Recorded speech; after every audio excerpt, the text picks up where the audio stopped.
Everyone welcome back to green tech solar Pakistan. Fawad, Lahore Islamabad के बीच में जो भेरा का सर्विस स्टेशन है वहाँ पे अभी हम खड़े हुए हैं और बहुत अच्छी यूटिलाइजेशन सोलर की हुई हुई है यहाँ पे। इस पर थोड़ा सा डिस्कस करें कि ये कितना इसको इम्प्रूव किस तरह किया जा सकता है। ये एक छोटी सी बहुत अच्छी यूटिलाइजेशन है कि आप एक रिमोट लोकेशन पे होते हैं, वहाँ पे आपको बिजली की प्रोडक्शन, बिजली तो चाहिए। अब यहाँ पे इतनी शॉप्स हैं, इतनी कॉमर्स हो रही है यहाँ पे, तो जहाँ पे भी कॉमर्स होगी वहाँ पे आपको प्रोडक्शन बिजली की चाहिए। सूरज अगर अभी हम देखें बाहर तो अच्छा खासा सूरज निकला हुआ भी है।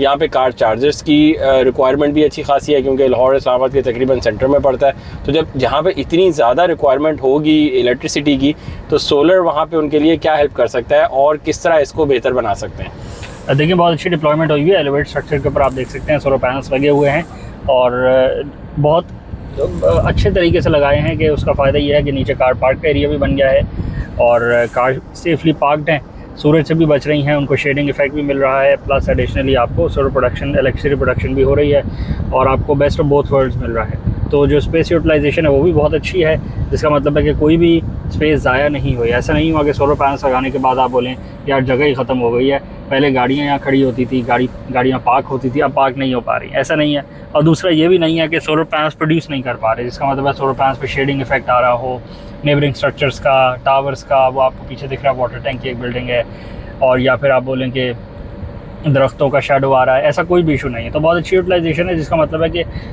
पूरी फैसिलिटी को तो अब ये पावर नहीं दे सकता। अब इसमें एक हिंड्रेंस, एक लैकिंग जो यही है कि सोलर स्ट्रक्चर जो है, जो सोलर पैनल्स की क्वांटिटी है वो थोड़ी सी कम लग रही है।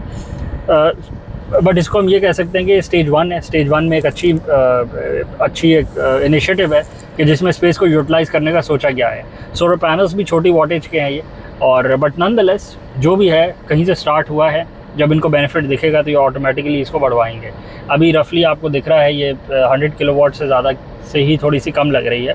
तो अगर ये थोड़ा और बढ़ा लेंगे इसको, तो पूरी प्रेमिसेस, फिर ये जो पूरा कार पार्क का एरिया अगर सारे को कवर कर लेते हैं ये, तो उसमें फ़ायदा ये होगा कि गाड़ियों को शेड भी मिल जाएगा, कार पार्क की जो फैसिलिटी है उसमें ज़्यादा गाड़ियाँ पार्क होने की कैपेसिटी हो जाएगी, प्लस एनर्जी प्रोडक्शन भी ज़्यादा हो जाएगी।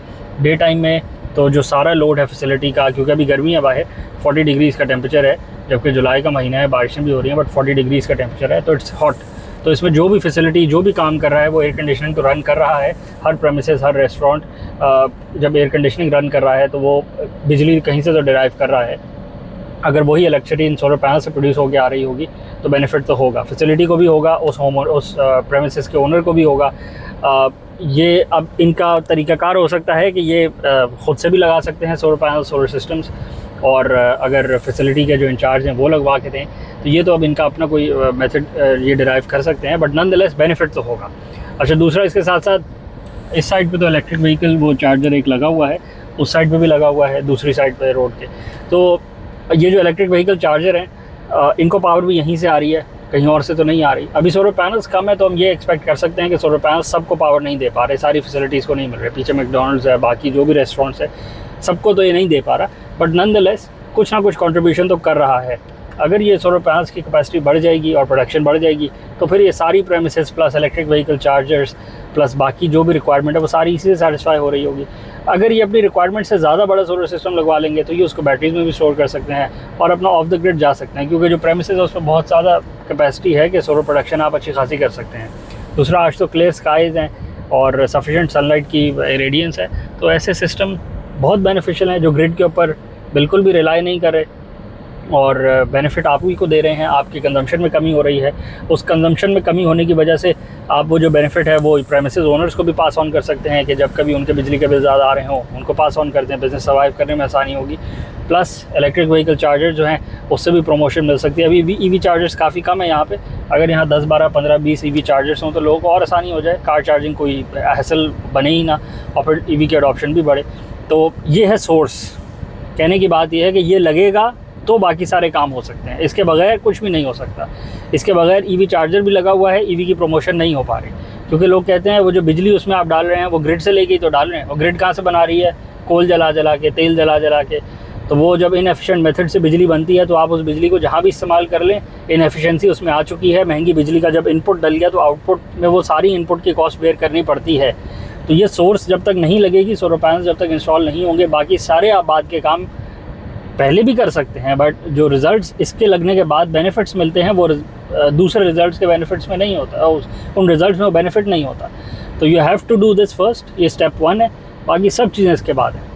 और इसमें ये भी है कि अब जो टेक्नोलॉजी है वो इतनी एडवांस हो गई है कि ये चीज़ें आपको ऐसे अजूबा नहीं रहेगी कि आप बोलें कि यार मैं पैनल लगा भी लूँगा तो मैं क्या करूँगा, मेरे दिन की यूजेज का एक थ्रेशोल्ड है, मुझे उससे ज़्यादा नहीं चाहिए।